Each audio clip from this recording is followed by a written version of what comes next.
Hey everyone, welcome to the Dare to Care podcast, the podcast where we talk about the inner workings of ministry at Inspire Family Fellowship and community stories within the church. If you have any comments, stories, or questions about Inspire or our Dare to Care ministries at any point during the podcast today, feel free to send those questions to amy@inspirefamily.org. We also invite you to join us in person any Sunday that you're able. 523 North 21st Street. I almost screwed up the numbers. That's okay. Our Sunday services are at 9:15 and 10:45. And like I said, that address is 523 North 21st Street, Bismarck, North Dakota. My guess is if they can find this podcast, they can find the building. That makes a lot of sense. So I think we're okay. But anyways, my name is Ty Farnsworth. I'm the worship coordinator here at Inspire Family Fellowship, joined today by Pastor Rob Pesky. Hello. As well as our special guest today, Mr. Tim Jacobsen. Tim, how you doing? Glad to be here. Good. Happy to have you here. Today we are going to end one of the greatest fights of all time. Pepsi or Coke. Ty's drinking a Coke. I'm drinking a zero sugar Pepsi. How do we determine the winner of this Well, fight? I think Do we it's throw it clear at each that other? you're going to be happier because mine has a zero sugar in it. Oh, okay. So anyway, so Coke everything's wins. fine. I do feel like this battle's been had before back in the 80s. Yeah, well, Yeah. no kidding. We got to have you with like an RC right there. The Pepsi Challenge. Pepsi who challenge. wins. So, well, Tim, thanks for being here today. I'm excited to visit with you and hear some of your story. So get us started. Where are you from originally? How did you end up here? What's like the nuts and bolts of your life journey so far? Well, I claim to be from North Dakota. Okay. As you can tell by my accent. Yeah. You know, North Dakota. from North Dakota.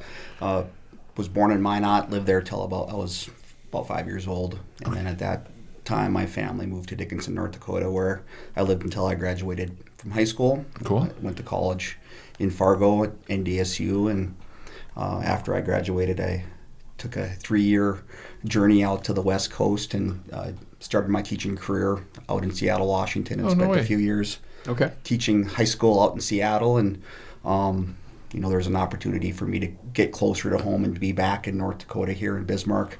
And so in the fall of 2000, I moved back to Bismarck, and I should say back to North Dakota. Sure. Yeah. You really did a tour of the whole state then. You kind of...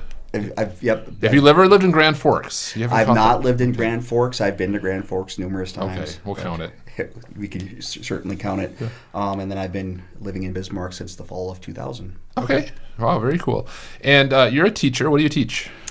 Yeah, for 23 years I was teaching.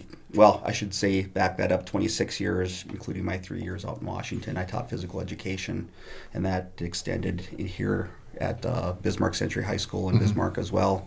I coached numerous sports along the way, from swimming to baseball to football, track and field, off-season conditioning. Was heavily invested in coaching along the way. Sure. A few years ago, I should say 3 years ago, I had the opportunity to move into administration. And so for the last 3 years, I've been serving as an assistant principal for Bismarck Public Schools, and which provides its own unique set of challenges, but it's been a good challenge that I've enjoyed the last 3 years. And so currently not teaching, but taking on the role of being an administrator at the high school level. Very cool. Currently. So what were your sports? Boy, I'm a music guy. Yeah, that's okay. Talk about bouncing things. I don't know. Yeah. Growing up, if there was something that included movement, I was doing it. Sure. High school and middle school and all back in those days, I played baseball, basketball, football, ran track. Was fortunate enough to be able to continue on with football and track in college at the collegiate level. Okay. And so as I got into the coaching world, I felt a little more comfortable coaching those things, although I got pulled into a few sports like swimming and diving and baseball and those types of things that I did when I was younger, that kind of pulled me into the coaching world, that challenged my way of thinking. But sure. Those would be my football and track and field. Okay. And then you have a couple of kids. I do. And they're both pretty impressive athletes too. When do they show up in the story? I mean, I guess I kind of know how old they are because they're about the age of my kids, but our listeners probably don't necessarily know who we're talking about. Yeah, so my daughter, Joycey, I grew up not being much of a soccer fan. Yeah. But her passion for soccer and her love of that sport kind of made me a fan, not only of hers, but I got to learn a little bit more about the sport of soccer. And so she was able to do that throughout her high school career. And then my son, Jetler, who's currently a senior, is mostly involved in track and field Yeah. and loves the training aspect of it in the off season. Working with structured off season training programs here in town. Sure. So he's really enjoyed that aspect of it, and he just competes in track and field in the spring. And is Joycey playing at University of Jamestown? Currently not playing. Okay. Nope. She's just focusing on academics and Okay. where that road takes her. And but certainly with her, there's always that continue to be that love of not only watching but going out and playing on a just kind of a fun basis more Sure. so That's than very anything cool. with the demands of college. She's focusing more on academics right now. Very cool. So tell us about your faith journey. Okay, so that's the the professional journey that brought you here. How did you end up at Inspire Family Fellowship? And you can start from the beginning. Where did faith start for you? I think it's always been a big part of my life. Starting back to when I was a little kid, my parents and my family, going to church on Sundays, and it has always been something that has been a huge part of my life, and it really was instilled by not only my parents but my grandparents and great grandparents, and that sense of What kind of church were you in back we then? grew up in Lutheran church. Oh, okay. Yep. So Lutheran church, and probably not till we got to Dickinson was that more regular, or my parents were consistently taking us to. Sure. I would describe it as a little bit more traditional. I wouldn't say I overly enjoyed going to church. Yeah. At the time, I would wager to say if I could describe that time, it would be fighting it tooth and nail. Okay. I would prefer to sleep in than to go to church at that time. I would say my parents, for as much as I love them, drug me at Yeah. times. And when I look back at that, I'm very thankful that they did. That they pushed me to go and made me go, and kind of forced me into developing those roots that helped me out today. So I don't want to date us, but you and I are about the same age. And so when you talk about going to a traditional church, it's like there was no option when I was a kid. It wasn't like, well, this church is traditional and this one's contemporary. They were pretty much all traditional. I mean, You're forgetting I was confirmed in a robe too. So. Oh, really? Yeah. Yeah. So do you miss any of that tradition, or are you like, thank goodness we're where we are now with drums and guitars? And I will say this, that and I see it at Inspire, and I think that's maybe part of the draw to me here is I would like to think of myself as progressive, and I think you said contemporary, and there's those aspects of it that I very much so enjoy. That I see some of our youth here that have, they can come to a Wednesday night worship and express themselves, positive way, express themselves, showcasing their religion and their faith and their commitment to God and the plans that they have for Him.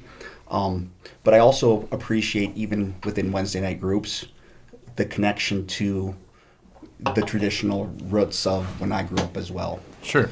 And so I very much so appreciate that aspect of it as well. And I think that's maybe why I feel connected here at Inspires, because you have that healthy mix of both. Yeah. Well, and that's something we've done real intentionally. So I'm glad that works for you. So growing up, parents drug you to church, and now you're glad. How did it switch from, no one's dragging you to church now? When did that change happen for you? I would say throughout my high school years, collegiate years, even, I would say probably throughout the majority of my early adulthood, I would say that it was easy for me not to engage with church or to live more, I don't want to say secular, but it was much easier for me just to kind of keep, God at bay or church at bay or those types of things. And I wouldn't say that my faith journey started with just the flip of a switch. It wasn't something where I woke up the next morning and I said, this is where I'm at, or this is where my faith is at, or this is where my relationship with God is at. Very much so could be described as progressive. And I think it all started with, when I reflect on it, probably the loss of my mother back in 2014. Okay. Where for a few years it was very difficult for me to navigate life without having either parent in my life, or felt a little bit isolated. And so I think at that point in time, I was maybe got back to my roots of, okay, let's start with getting invested with going to church. Let's go to church, let's get invested, and then see where it goes from there. And so if your mother passed in 2014, your dad passed before that. Yes. Man, that's not... You were pretty young, relatively speaking, when this happened. I mean, you're an adult, but you know. So I think my mom, I must have been in my late 30s when she passed away. Yeah. So she would have been... I think about. I got to do some math here. Yeah. Oh, man. So that would have been about 12. Yeah. Well, early 40s. Okay. Been early 40s when she passed away. Sure. So. Was that unexpected? Was that? She had dealt with a long list of medical conditions from cancer to arthritis to you name it. She probably had it. Probably the biggest contributor was her MS. Sure. Yeah. So it always interests me when people start to tell their stories. You're saying I started to kind of come back to faith around the time my mom passed away, which isn't something that I would think like, that doesn't scream like, oh, believe in God, mom's struggling. You know what I mean? How did that work? Was it questioning or doubting or desperate prayer? I mean, what about that was what kind of drew you back into this? Yeah, I don't know. I think it was maybe a sense of isolation. I think I was, I don't know, I didn't have that support of my parents anymore or my mom anymore, and it was maybe trying to figure out how to navigate life. Sure. You were kind of on your own. I mean, it's not, I'm still a young adult, but I felt like I didn't have maybe the support of my family and with my mom at that time or my dad or those types of things. And so I think that really, I would say there was always that sense of looking for something that could help me navigate life. Yeah. And at that point in time, I do feel like I made like a commitment of whether I liked it or not. Maybe I got back to, I don't want to say parenting myself, but thinking about, okay, what did my parents do for me at that time? They said, okay, Tim, you got to go to church. Mm-hmm. We got to get you involved in church. We got to get you involved with, and I think for me, it started with making a commitment to on Sunday morning, whether I liked it or not. Sure. I got up, I went to church, I listened to the sermon. I would say early on, I was reluctant to take a step of being involved with the church. Oh yeah, absolutely. Which would be, what's nice about Inspire is then I was given that opportunity to help with the 4th and 5th graders. Yeah.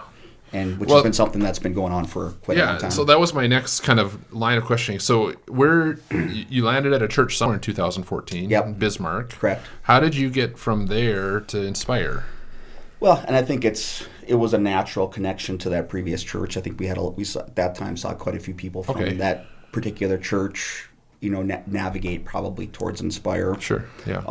I think probably the biggest traction for me was my kids were going here. Right. Okay. And so with Joyce and Jetler being involved with Wednesday nights, and it got to be where, regardless of where we were ever at with the kids or Joyce and Jet, it was a place where we could just show up and eat supper. Mm-hmm. We could go to our group. We could sit together in church. We could see each other, and then it got to be kind of a routine. Sure. Jet was involved with, I think at that time we might have even went down to 3rd grade. I can't quite remember, but was involved with the group with Janice and Marilyn, who we still work with our 5th grade, 4th and 5th graders on Wednesday night, but probably a group of pretty rambunctious boys. Well, and again, this is great for me to fill in all the gaps in your story, because the first time we met, you were already working with the 4th and 5th graders. Correct. And your kids were older, and I was like, how does this high school teacher, soon to be administrator, but athletic guy, end up teaching 4th and 5th grade on Wednesday nights? It's just like, there's nothing wrong with that. It's just like, how did you get here? Or maybe it was more like, how did we get you? How did we get this lucky? It really started with my kids. Mm-hmm. And so Jet being in that group, they needed a little extra help, and that's where it kind of started. Sure. And then I really enjoyed, I've always enjoyed working with kids. It's always been something that I've enjoyed. And but then I got to know Janice and Marilyn a little bit more too, and Don and Marshall as well through that of whole process. Absolutely. And it got to be where you look at what's out there besides church. Mm-hmm. It's getting yourself invested into a group, into a community. And I kind of felt like it was nice for me to see what I was reading in the Bible and hearing in church through the eyes of a fourth and a fifth grader. For sure, yeah. But then also others in our church as well. So hear about their perspective and see their perspective and how lessons were taught to students. It maybe gave me some insight as well into my faith journey throughout the last few years. Yeah, that's something we were just talking about earlier today. We did a thing at Ignite a few weeks ago where people could write out questions, and then they submitted them, and we're going to use them for those topics in the coming weeks here, which I realize is over by the time anyone's going to hear this. But the point is, the point that I'm trying to make, one of the cards said, it would be nice to go back to basics because not everyone grew up in the church. Not everyone wore the white robes and went through confirmation and did the whole thing. And so I think it's fair that there's people coming in here that are like, I don't really know what this is about. I mean, I met a guy who ended up getting baptized here a few weeks ago, and he's like, I just, talking to my friends, I figured out Jesus loved me, and I started reading my Bible, but I don't, the first time he said the Apostles' Creed in his life was at his own baptism, and I think that's one of the things I love about Inspire is we aren't afraid to go all the way back to the root, the foundation. What is this about? And there are no dumb questions. And so it encourages me to hear you, the Sunday school teacher, saying like it helps you grow your faith to be teaching these lessons to kids and see how it goes together. And I'm interested just because a couple weeks ago we interviewed Janice, and we've also heard from Marilyn historically on the podcast. The only one we haven't heard from is Pam. Oh yeah. But you being the only kind of guy in a room full of grandmas, what's that like with the fourth and fifth graders? What do you feel like you bring to that dynamic, or what do you impress on these kids, or do they impress on your faith? What is that like for you in that room? I think we've gotten to the point where we just kind of all know our roles, and we can kind of navigate within there. I enjoy the fellowship with Janice and Marilyn and their families. I think that's a huge piece of it. I would like to say, from my perspective, I like to try to connect with each student, get to know them by name, find something out about them. Hopefully we can eventually connect that connection to some piece of the gospel or something that they can grab hold of in their life that can help them move forward. And what's been awesome for me, and as I've continued to do this throughout the years, and I've seen it with, Rob, your kids coming through Century High School. I've seen it with my own kids. I've seen it with quite a few other Inspire kids, as I get a chance to see maybe some of those roots that have been placed a long time ago, carry them through high school, and I get to see them on a day-to-day basis at high school. I get to see them walk in the halls. I get to see them outside the walls of the church and see how they're navigating life. Well, and you talked about you spoke on Wednesday night. Was that last year? 2 years ago now? I can't remember. Last spring maybe. Yeah. One of the neat things I thought you said, because I was a public school teacher for a long time, and faith is important to us, and yet we go to work for 8 hours or more a day. That's like the one topic that's off the table. Like we can't do that. So, but you talked about how encouraging it was for you to see some of our kids from here doing the faith things. Can you talk about that a little bit, or what you see, or? Yeah, and I think it's as simple as they're living their life with the foundation of what they've been taught here. They're living that out in a world that's difficult to navigate. I mean, high school's difficult for anybody to navigate, and so to be able to use the supports of their church and God and their faith to navigate that is to being able to see them to do that is pretty awesome. And whether it be walk by a room and seeing a group of our kids leading a group in the morning, those types of things. It's pretty inspiring for me to see, them participating in those types of events. I just remember finding myself in circumstances with students where I knew what they needed was God, for whatever reason. I remember a girl coming to me in tears, and you're dealing with older kids. I was dealing with the younger kids because grandma had died. Like, how does the orchestra teacher address that if I can't bring faith into the conversation?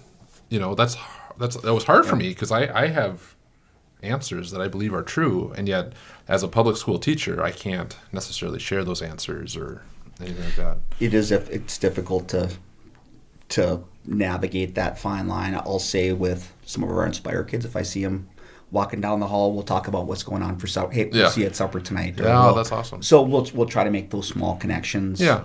I don't think it's wrong for us to, when we get in those situations, to simply pray for those individuals. Yeah.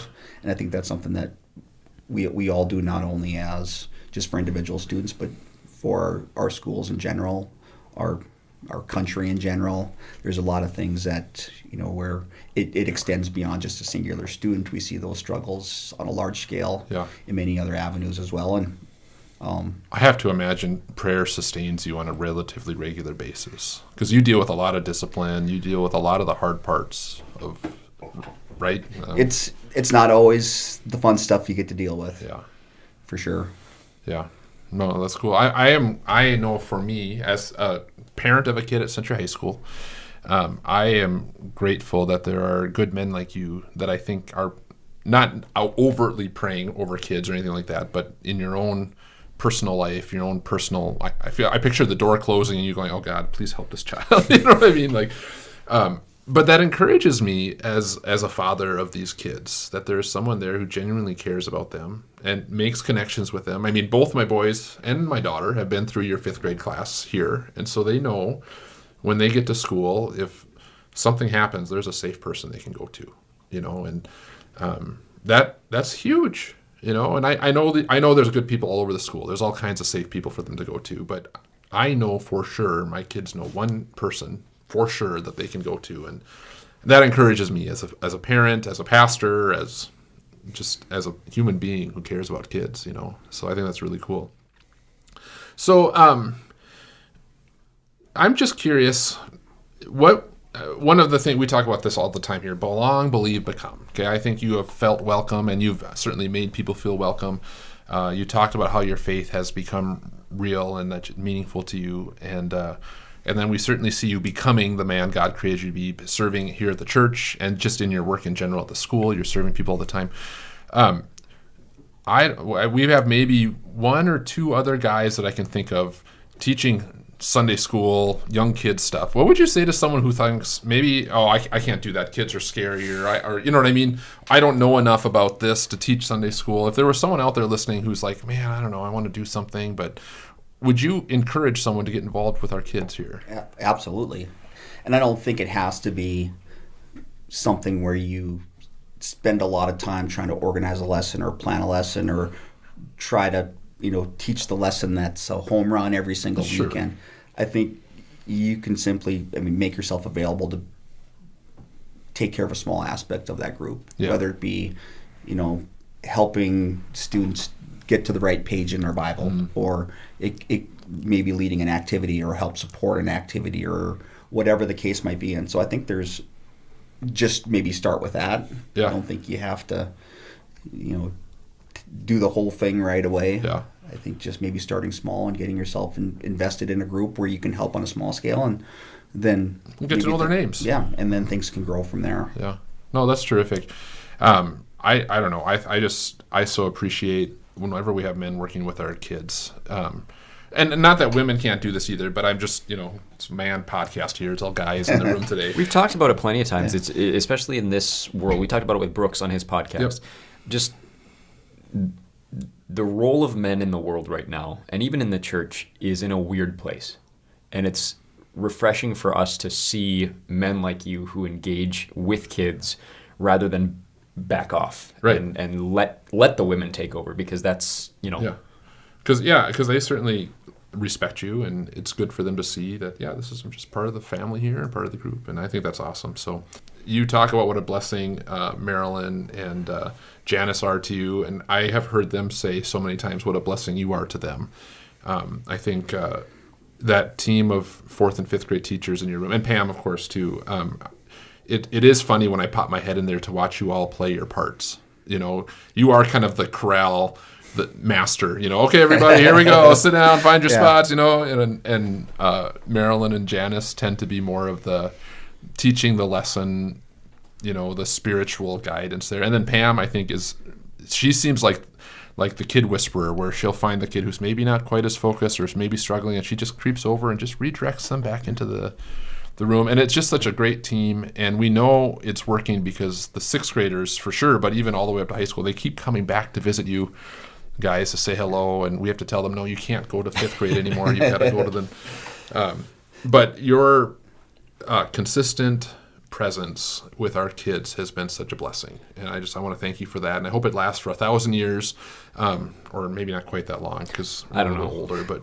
it's just, and I think sometimes too, I'm guilty of this. I'll invest while my kids are there, and then once they move on, I'm kind of like out, and you are sticking around. You're one kid is off in college, Jet's a senior, he's all over the place, and yet you show up every single Wednesday and invest in my kids, Ty's kids on the way. Soon to be, yeah. Yeah.